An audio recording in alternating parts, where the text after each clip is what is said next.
Problem মেয়েদেরও হয়।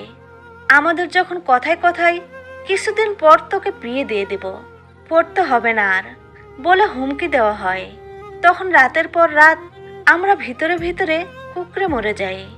ছেলেদের মতো আমরা রাগ দেখিয়ে বাসা থেকে বেরিয়ে যেতে পারি না, কারণ আমরা তো মেয়ে। বাসা থেকে বেরিয়ে কোথাও গিয়ে থাকার জায়গা নেই।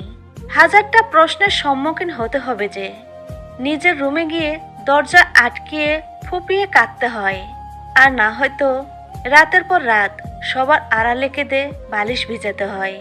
ভালোবাসার মানুষটার দেওয়া কষ্ট, তাকে না বুঝতে পারা, না পাওয়ার ব্যর্থতা তো আমাদেরও থাকে, কিন্তু আমাদের কষ্টটা আমাদের কাছেই সীমাবদ্ধ থাকে।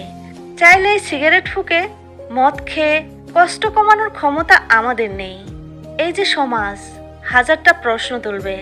কখনো দেখলাম না মেয়েরা কষ্টে দুঃখে দেবদাস হয়ে ঘুরে বেড়াচ্ছে, কিংবা সারাদিন রুমের দরজা আটকিয়ে বসে থাকতে।